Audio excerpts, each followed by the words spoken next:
बिस्मिल्लाहिर्रहमानिर्रहीम। जैसा कि आप सभी जानते हैं कि बकरा ईद करीब है। क्या आप जानते हैं कि ये क्यों मनाई जाती है? इसके पीछे की कहानी क्या है? जानने के लिए वीडियो को आखिर तक जरूर देखें। हजारों साल पहले की बात है। हजरत इब्राहिम अलैहिस्सलाम आराम कर रहे थे और उन्हें नींद आ गई। ख्वाब में उन्होंने देखा कि अल्लाह ताला फरमा रहे हैं, इब्राहिम अपनी सबसे प्यारी और अजीज चीज मेरी राह में कुर्बान करो। सुबह होते ही उन्होंने सोचा, नबी का ख्वाब कभी झूठ नहीं हो सकता। उस समय उनके पास बहुत सारे ऊंट थे। उन्होंने 100 ऊंटों की कुर्बानी दी। दूसरी रात फिर वही ख्वाब आया। इस बार भी उन्होंने 200 ऊंटों की कुर्बानी दी। तीसरी रात फिर वही ख्वाब। अब उन्होंने सोचा, मेरी सबसे प्यारी चीज तो मेरा बेटा इस्माइल है। क्या मैं अपने बेटे से ज्यादा मोहब्बत करता हूँ या अपने रब से? उन्होंने तय किया कि अपने बेटे को अल्लाह की राह में कुर्बान करेंगे। हजरत इब्राहिम अलैहिस्सलाम अपनी बेगम हजरत हाजरा अलैहिस्सलाम के पास गए और फरमाया, ए हाजरा, इस्माइल को तैयार करो, गुस्ल कराओ, खुशबू लगाओ और नए कपड़े पहनाओ। आज हम एक दोस्त की दावत में जा रहे हैं। हजरत हाजरा ने बेटे को तैयार किया। फिर हजरत इब्राहिम अलैहिस्सलाम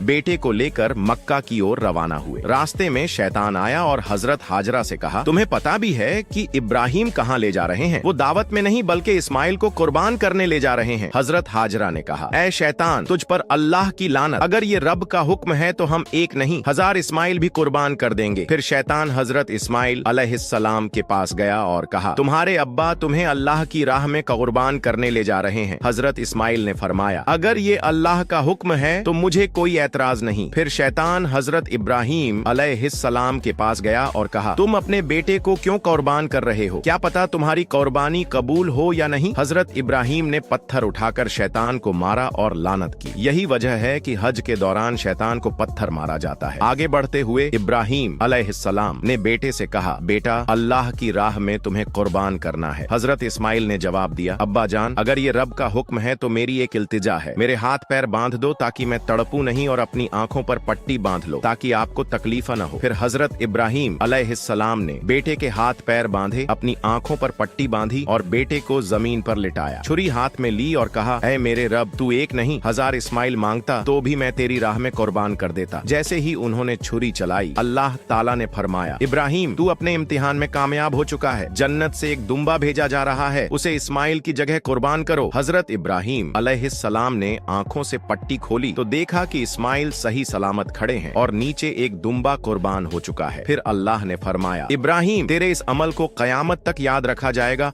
और हर साल मेरी राह में इसी सुन्नत को अदा किया जाएगा। तब से बकरा ईद मनाई जाती है। रमजान के बाद आने वाली ईद के 70 दिन बाद इस दिन मुसलमान अल्लाह की राह में जानवर कुर्बान करते हैं, जैसे ऊंट, बकरा, गाय या दुम्बा। गोश्त के 3 हिस्से किए जाते हैं। पहला हिस्सा गरीबों के लिए, दूसरा रिश्तेदारों के लिए और तीसरा अपने घर वालों के लिए। हम उम्मीद करते हैं कि आपको ये वीडियो पसंद आई होगी। इस तरह की और इस्लामी कहानियों के लिए चैनल को सब्सक्राइब करें ताकि आपको हमारी नई वीडियो का नोटिफिकेशन मिलता रहे।